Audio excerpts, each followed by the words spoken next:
Prezident Administrasiyasının sabiq rəhbəri Boz kardinal adlandırılan Ramiz Mehdiyevin həbsi ilə bağlı davam edən istintaq prosesində kənarda qalan fiqurlardan biri onun oğlu Teymur Mehdiyevdir.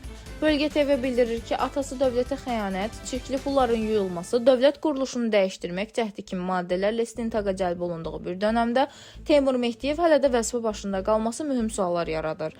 Dövlətə xəyanət edən atanın oğlu hazırda Fövqəladə Hallar Naziri Kəmaləddin Heydarovun müavin postunu tutur.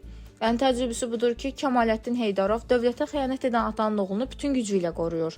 Bildirir ki, əgər bugün eyni vəziyyət istənilən vəzifəli məmurun və ya ictimai-siyasi xadimin ailə üzvünün başına gəlsəydi, onların 7 arxa dönəm istintaqa çağırırlar, işdən uzaqlaşdırırlar, hətta həbs edilərdi.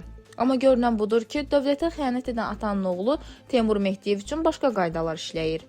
Mənbələrə görə bu toxunulmazlığın səbəbi təkcə vəzifə iyerarxiyası deyil, Kəmaləddin Heydarovun Boz kardinalla olan gizli əlaqələri və xüsusilə Ramiz Mehdiyevlə illərlə formalaşmış sədaqətidir. Bu hərəkət ilə bütün oxları özlərinə çəkən Kəmaləddin Heydarov, köhnə qvardiyanın yüksək vəzifədə qalan yeganə üzvü Mehdiyev el atlısının son qalası sayılan Teymur Mehdiyevi bu cür himayə etməsi Fövqəladə Nazirlə bağlı gizli münasibətin olmasından xəbər verir.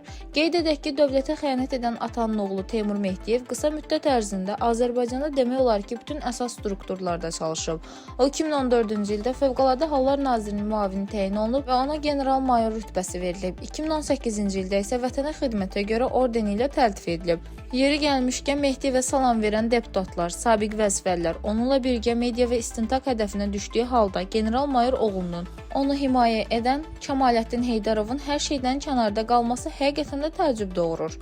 Dilbər Vüqar qızı, Bölgə TV.